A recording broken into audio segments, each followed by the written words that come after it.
America's headed into a summer dramatically different from last year's summer. A summer of freedom, a summer of joy, a summer of get-togethers and celebrations. An all-American summer that this country deserves after a long, long, dark winter that we've all endured.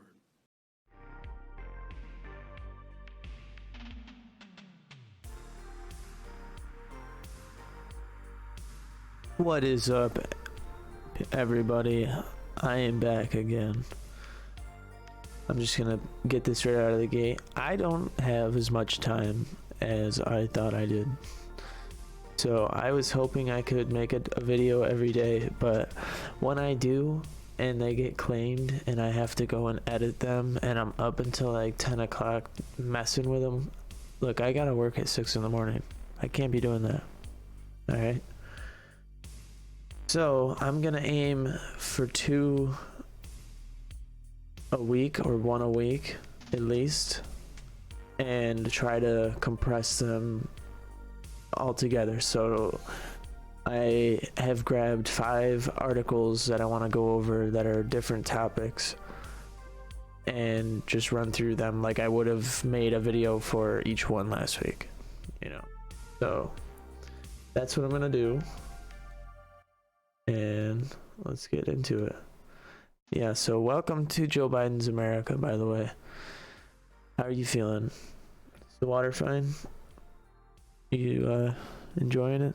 You got your stimmy? So basically the theme of this video is gonna be Joe Biden's America and all the problems that come with it. Alright. We're gonna start with the fact that he was with Hunter Biden and his shady business partners. Yeah. Joe Biden met with Ukrainian, Russian, and Kazakhstani business associates of his sons at a dinner in Washington, D.C. while he was vice president. Records on Hunter Biden's abandoned laptop show. The dinner on April 16th, 2015, held in the private garden room at Cafe Milano, a Georgetown institution whose catchphrase is, "Where the world's most powerful people go." The next day, Hunter received an email from Vadim Bosharsky, I hope I got that right, an executive of the Ukrainian energy company Burisma, to thank him for introducing him to his father. Nice, Joe. You remember when he said he didn't know anything about his son's business dealings at all? Like, why make that much of a lie, that much of an absolute lie, you know? If you're gonna lie about something, at least say, oh, I don't know what you're talking about. My son has talked to me about stuff, but never that kind of thing, you know? Instead he says, no, he's never talked to me about it. So, I don't know. Dear Hunter, thank you for inviting me to DC and giving an opportunity to meet your father and spend some time together. At the time, Burisma was paying Hunter $83,000 a month to sit on its board. And then shortly after he was no longer vice president, he got his pay cut. Yeah, this is old news, but people are just starting to care about it, I guess. Then we'll move on to Governor Abbott issues a disaster declaration for counties hardest hit by the ongoing border crossing surge, because open borders is apparently a good thing. I mean, we all knew what Biden wanted to do when he was a candidate, and now we're seeing it in action. A nation is not a nation if it doesn't have borders. It's just land populated by people with the same ideology, and we don't even have that. So if we take away the borders to America, guess what? We don't even have a country anymore. Sorry, I'm a little full of allergies.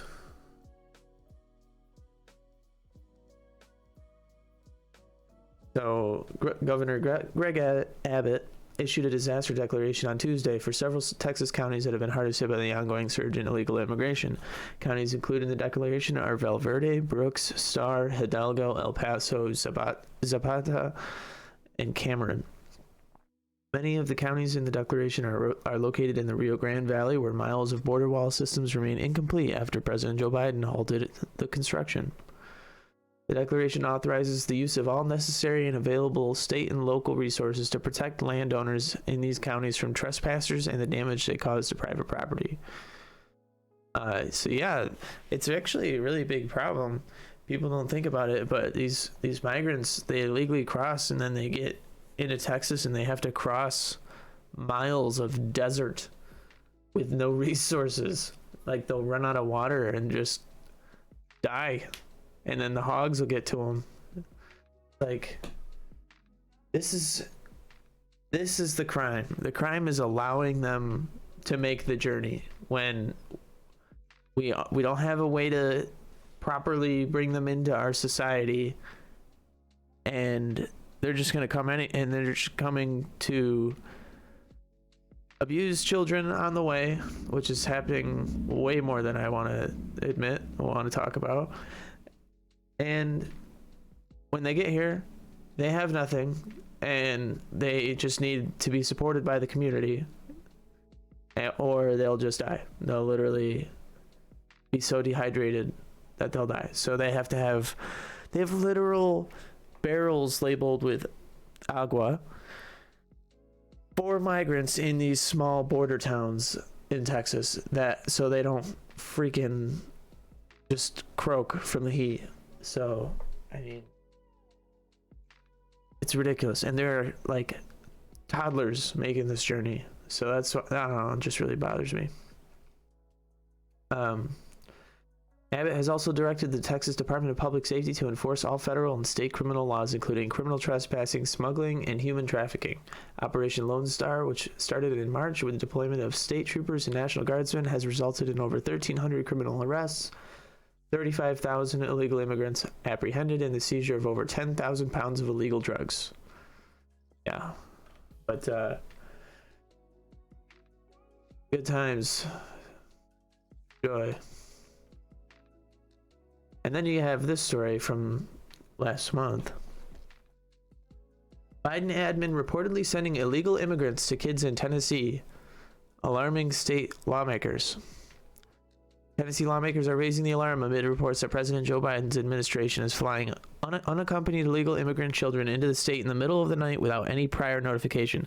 So they're literally smuggling kids into Tennessee without telling Tennessee that they're doing it. So they're just doing it and acting like nothing's to see here.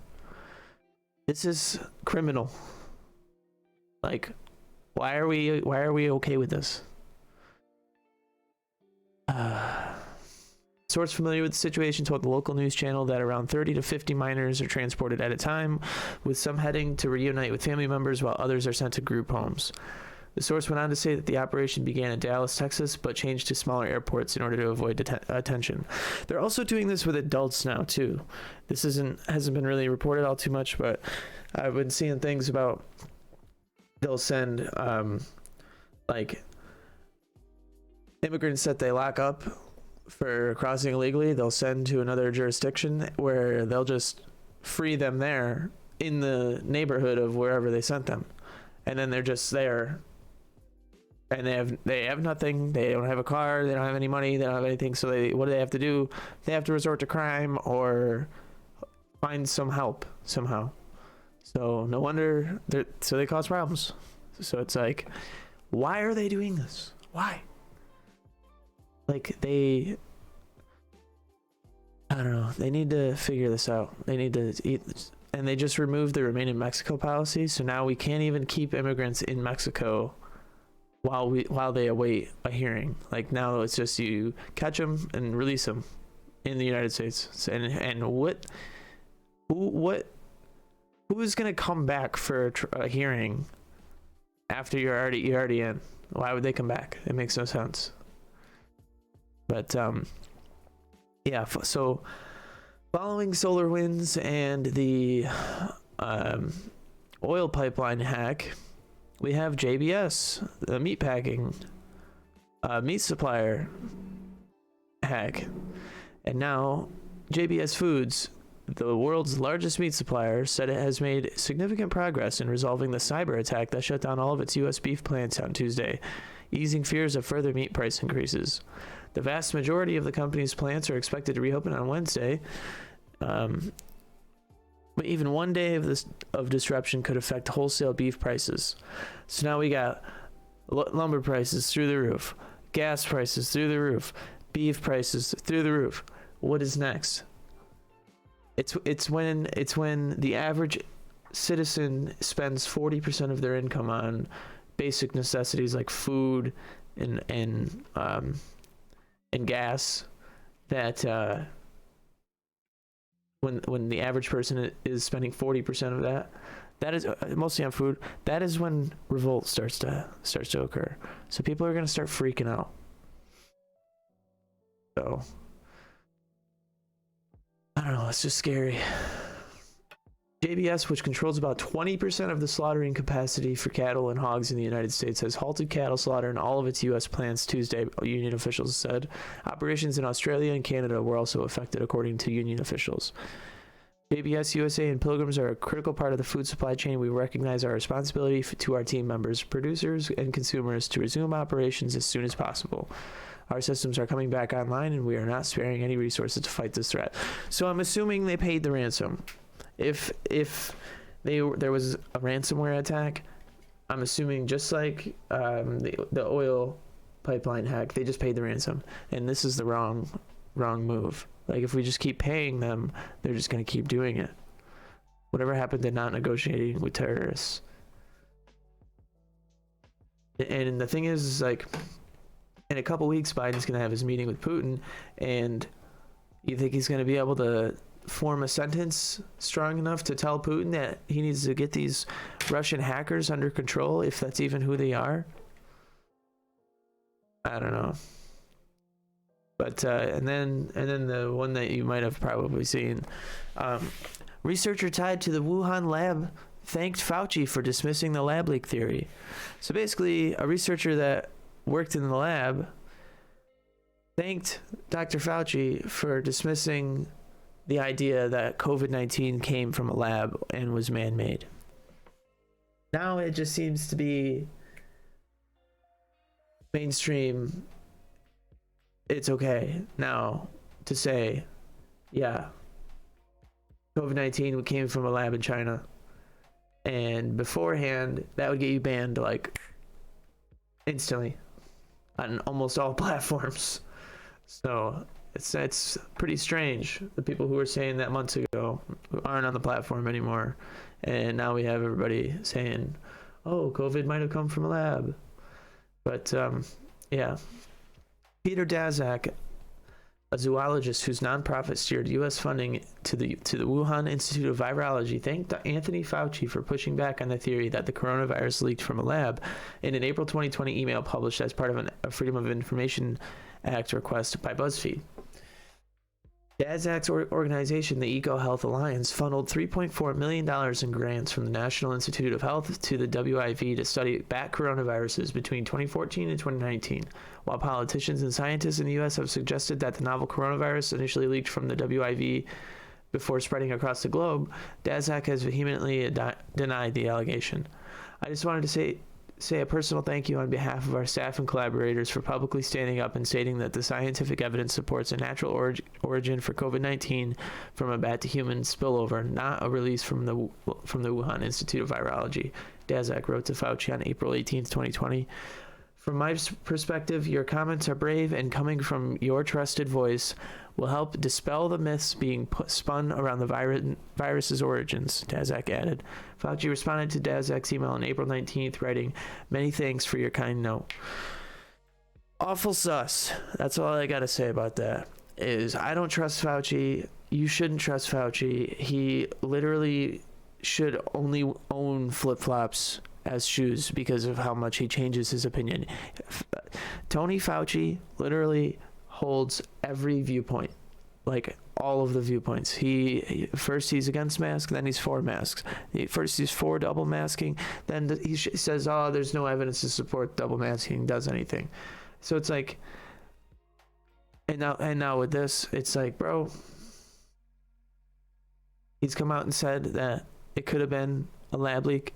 And it's like, man, why do you even say anything if you have nothing to say? you have nothing to add, just don't say anything. I don't know. But well, thanks for checking me out. If you made it this far, I appreciate it. If you like what I'm doing, leave a like and leave a comment down below. I'd really appreciate it. Share with your friends if you think it's useful or interesting what I talk about. If you're new here, I just sit here and talk about whatever I feel like I want to. And today I decided to change it up and just run through a bunch of random different stuff. So let me know if you think that it's better if I talk about more than one thing, or if you'd rather hear me sit here and drone on about 15-20 minutes about the same thing. But thanks again, and hopefully I'll see you next time. See you later.